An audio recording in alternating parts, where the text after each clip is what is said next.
Hello, starting out solitary. I'm Stephen, I'm your Tuesday host, and this week's topic is spirit boards, Ouija boards, and psychic boards, and using them in our practice.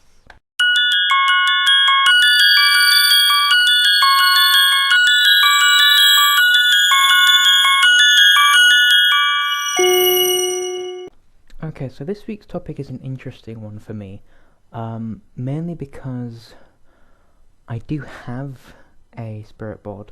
I just don't tend to use it in my practice. Now, if any of you have seen any of my videos previously, you probably already know that divination is my favourite branch of magic, and I'm kind of very tuned into things like tarot cards, and I mean I'm wearing a pendulum right now, somewhere. One of my pendants is a pendulum. Yeah, here. And I'm really into all that kind of those ideas, and I love the idea of scrying and things like that, and it's all really interesting to me, and that's why I have a spirit board. I haven't used it as such, but I have it there for when I will. Now the reason I haven't used it so far is because I've been very focused on tarot mainly, because that requires a lot of knowledge. I mean, if you want to kind of, the aim with me for tarot is to memorize what the cards mean, especially for me as a reader, because I do readings for people, but then I tend to kind of use a little booklet I have to look into the card meanings, and I interpret it my own way, which is fine, but I do look into other things, but yeah, so this that's my main aim, is to kind of do the tarot and to work out what things mean for myself rather than relying on a book. So that's my main kind of focus at the moment, and then I'll be moving on to things like pendulum a lot more, and scrying specifically. I don't use my spirit board much as well, because I do live in a house with 3 non-religious people who aren't spiritual at all, and it's keeping things kind of on the down low. And I mean, my husband's fine with it. My husband gets that, this is what I'm doing, and this is me, and this is fine. And I do meditation in the room and everything, and he understands that, and it's all fine. But the other people I live with it's not that they're less understanding. It's that I haven't really told them much about it, and I don't particularly plan to. Mainly because it's private to me, and I don't feel that they need to know anything at this moment in time.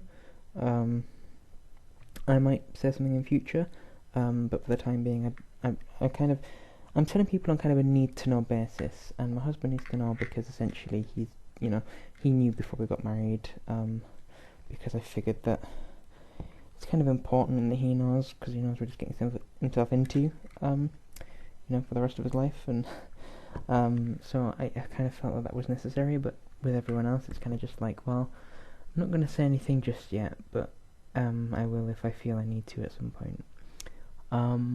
But yeah, so I do have a spirit board. It's kind of hidden away in in a little drawer I have, where basically I have some stuff, well, most of the stuff that I keep in the room is in this one drawer, and everything pagan is in that specific drawer, apart from my incense and my scented candles, because they're not particularly, I didn't start with incense stuff for paganism. I started because I was having trouble sleeping, and since then I've started using them for like pagan practices and things like meditation and things like that.